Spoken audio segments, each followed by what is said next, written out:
Good morning, Raiders, Bacon County, veterans, families, and all in attendance at today's Veterans Day breakfast. My name is Mr. David Swanson. Well, actually, Major David Swanson.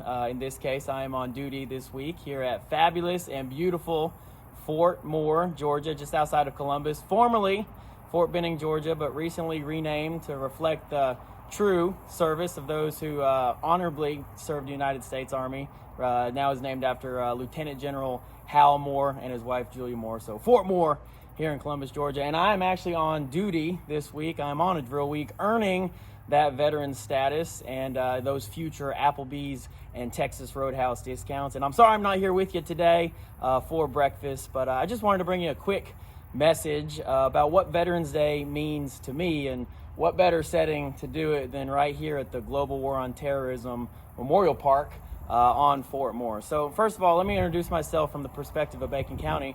I am privileged to be a citizen soldier. I'm in the Georgia Army National Guard part-time, and then of course I am a social studies teacher at Bacon County High School, and that is the essence of being a citizen soldier. I'm here for my country and community when they need it, and I am privileged to be a full-time teacher in Bacon County, and I teach social studies, and I like to call it the story of us. When I teach U.S. history, I really like to think of it as the story of us. So there's U.S. for the United States, but it's the story of all of us. And I think about the beginning of every semester. I am truly excited about what the semester holds. And when students sit in my class for the first day, I'm just really excited to tell them the story that has created us here in the United States in 2023. And I know the twists and the turns of the story. I know that not every bit of it is good. America has not always been the good guy on the world stage. We're going to wrestle with that. We wrestle with that in class.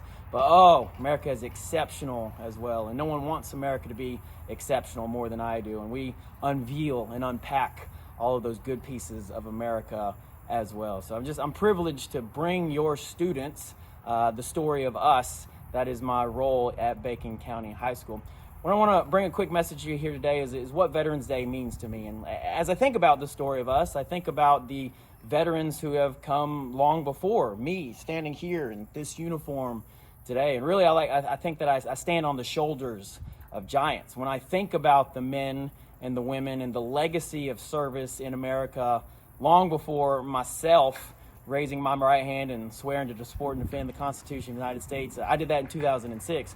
Long before me, we truly are standing on the shoulders of giants, those who have come before us. I think about those first patriots, the sons and daughters of liberty, those who created the nation, those who chose to fight for independence and freedom, and created what is the United States, the Constitution, the Republic.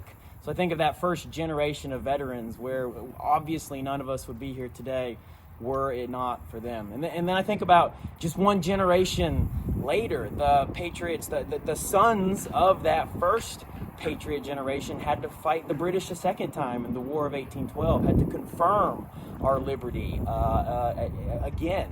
And so that first generation of veterans created a very important second generation of veterans who confirmed our liberty through the War of 1812. John Adams, second president and son of liberty, John Adams said, "I study war and diplomacy so that my son can study arts and sciences and philosophy." And we see that revealed, that because that founding generation did fight a war and establish a nation so that their children and grandchildren could have a better nation. And that's what we see in the next steps of U.S. history. The struggle creates positive growth in the country as well. But it won't always be an upward path. We're going to experience struggles again, and a new generation of veterans is going to come about from the War of the Rebellion, or commonly known as the American Civil War, where we're going to have true patriots serve the United States and rescue the Republic. We might think about George Washington created the Republic, and then Abraham Lincoln rescued the Republic, almost as in a way as a second revolution, confirming the strength of the Constitution and the United States. So multiple generations of veterans, and that leads us then into a season where the United States kind of tries to stay out of world affairs and international affairs and until we're drawn in. So I'm thinking about the World War I era. There was conflict in Europe, but the United States tried to stay out of it for as long as possible until a variety of circumstances drew us into the conflict. And we got a new generation then of Americans who went overseas to fight for democracy and freedom and liberty, and did help win that freedom, and broke the stalemate of trench warfare, and saw many brutal, bloody, and ugly things along the way, and returned home. It's actually this conflict, World War I, that gives us what is Veterans Day today. See, World War I ended with an armistice at the 11th hour of the 11th day of the 11th month in the year 1918. So that's 11 a.m. on November 11th, 1918. This is the day, the moment that the guns went silent and the armistice between the two warring powers, the armistice, took effect. Now, armistice is not the full peace treaty. An armistice is a laying down of the arms so that the peace could be negotiated. And this moment in time in world history is recognized as armistice. It was initially recognized as Armistice Day. So in the Commonwealth countries, the UK and Canada and Australia and New Zealand, many of the Commonwealth countries recognized it as Armistice Day, and so did we in America. President Woodrow Wilson brings us Armistice Day, and November 11th, from that point forward, was first recognized as an opportunity to honor World War I veterans, the moment that the guns went silent, acknowledging November 11th as the moment the guns went silent. Well, one more generation later, you see liberty is just one generation away from being snuffed out. We have a new generation, and this generation will be called the greatest generation for so many reasons, and we have the generation that fights and wins World War II, taking on totalitarian governments, the fascist governments of Italy and Germany, and the empire of Japan and their expansionists attitude. We have Americans, we again try to stay out of the war until drawn in by the event, the world's greatest sneak attack at Pearl Harbor, December 7th, 1941, a date which will live in infamy. So America is drawn into war yet again, and American sons and daughters go overseas to fight that war and protect liberty, freedom, and democracy abroad. They fight and they win. And it's upon their return, these veterans returning home, that Armistice Day is started. We recognize it's a little too narrow, right? If Armistice Day was to recognize World War I veterans, we need a day that can truly recognize all veterans. And in 1954, President Dwight Eisenhower gives us November 11th as Veterans Day. So we take the same occasion, the 11th hour of the 11th day of the 11th month, and now we make it Veterans Day. We have a new generation of veterans to honor, the World War II generation, and we think backwards to all the veterans who have ever served up from those original patriots. And of course, I have to believe President Eisenhower knew there would also be more.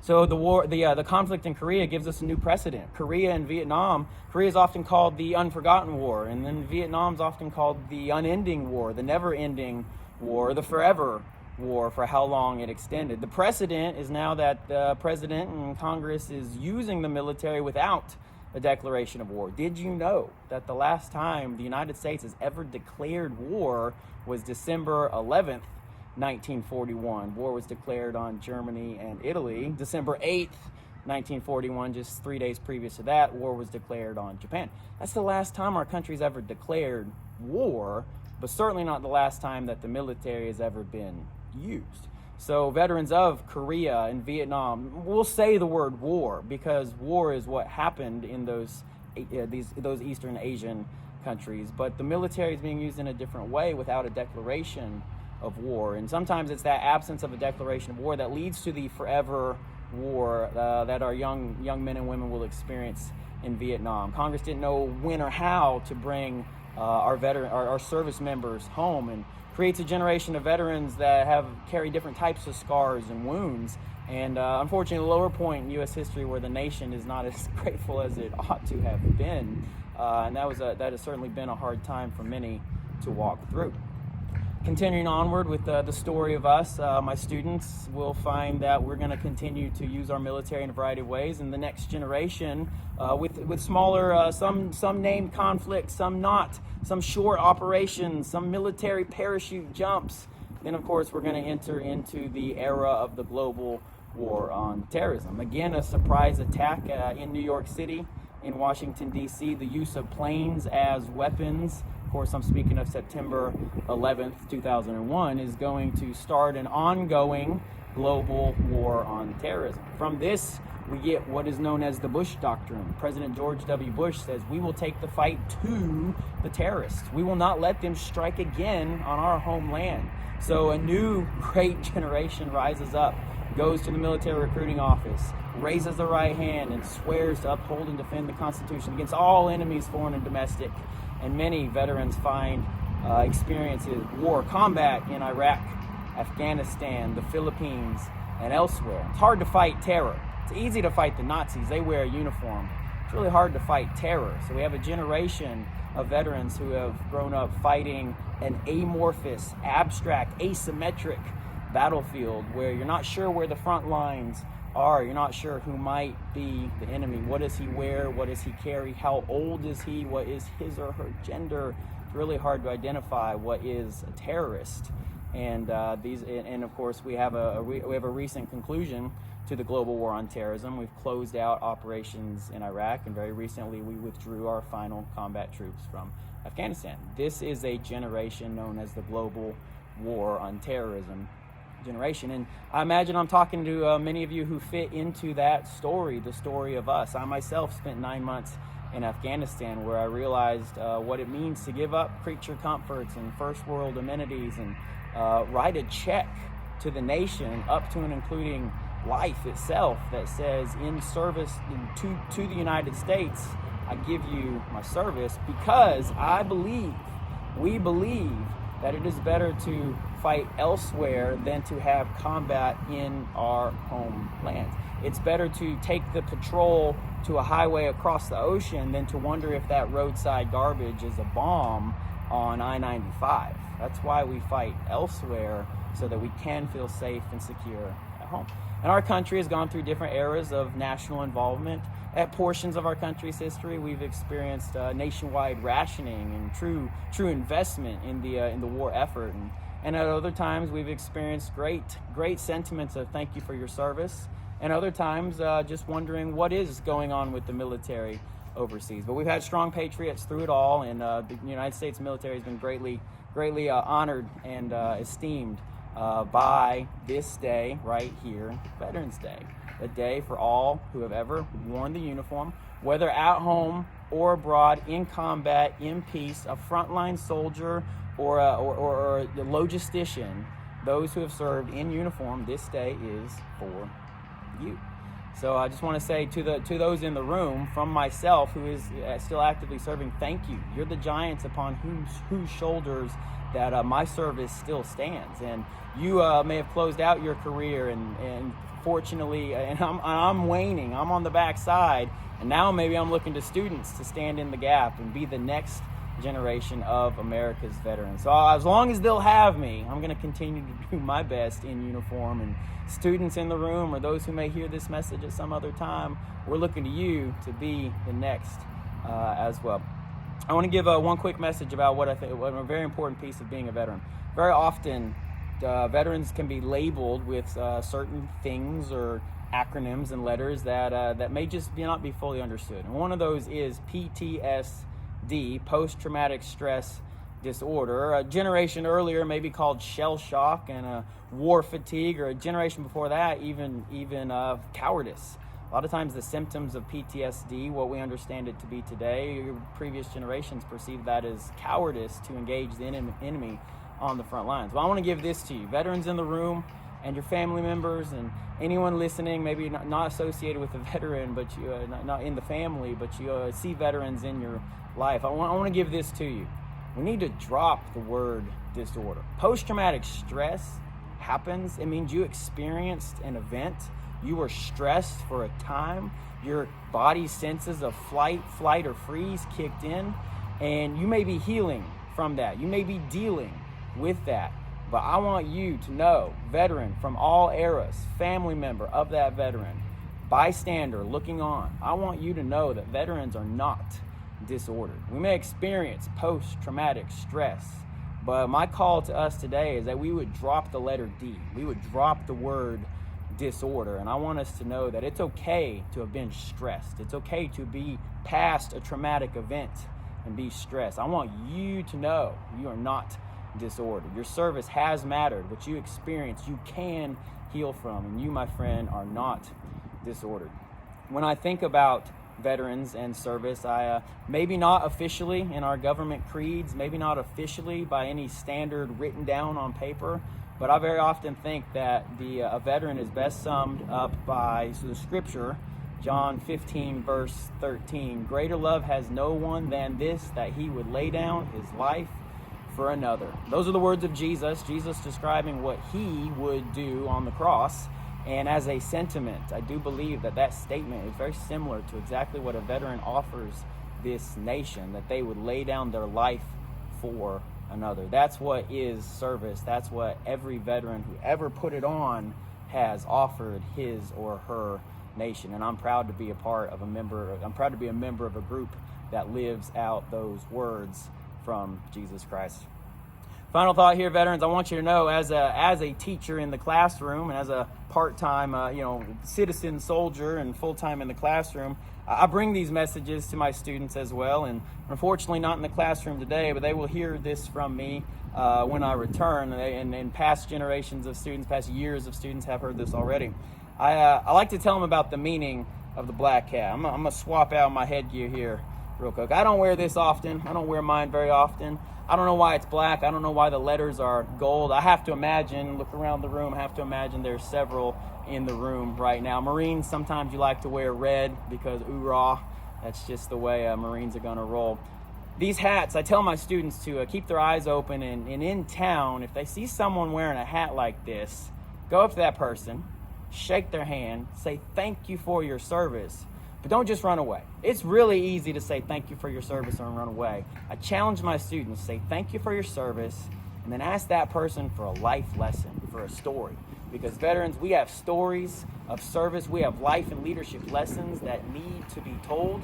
And I'll tell my students, especially if there's a member of your family who's willing to talk about their military experiences, please get that story written down for your family's history, because you have stories that need to be told. You have life lessons that need to be shared, especially to those inside your family and students of this rising generation. Class of 2023, 24, 25, 26, that's who's in this high school right here today. So veterans, don't be surprised if students of social studies, students from Mr. Swanson's U.S. history class come up to you, shake your hand, say thank you for your service, and also ask you for a story. Maybe they'll buy you a cup of coffee, sit down and hear a story from you as well, because our community needs those stories. Our community, our young people need those stories, and they need to be inspired towards service as well. Young people, I'll leave you with this. Military service is not the only way to serve your country. I know we're teaching a future generation of leaders and servants. You can serve your country in so many ways. You can be a doctor. You can be an educator. You can be an artist. You can go to work. You can go work a dirty job. I often think of micro and dirty jobs. That's service that our country needs as well. Or, if inspired, if interested, boy, do I ever have a story for you. Boy, do I ever have a way for you to change your life, have a career, and make a difference around you. You might be considering service, and I hope that in the room around you, many people in your life, your family, in your school, have inspired you towards service. And if you got questions about how to enlist, boy, do I ever know the way, and I'll be happy to point you in the right direction. So veterans, families, I want you to know you serve as well. Thank you for your service. I am grateful that you have shared your stories with me, my time in Alma, and I'm going to continue to shake your hands and ask you for your stories as well. I want to transition now, and I want to pass the program to two wonderful students. These two are the voice of democracy. Now they're going to read you their essay that is for the VFW's Voice of Democracy essay contest. But I want you to know these two are the voice of democracy. Julia Wicker and Ray Tucker, I've had both of them in class for 2 consecutive years. wonderful students, and I'm sure you're going to be enlightened by the words that they have to share with you. And I just want you to know, if they are the future is in good hands. Let me say that differently. They are the future, and the future is in good hands. So, Bacon County, thank you for your time and attention. I hope my words have been edifying today. Enjoy your breakfast, and I will see you when my drill period is over. Be safe, be smart. Happy Veterans Day to each of you from beautiful Fort Moore. Mr. Major David Swanson, signing off.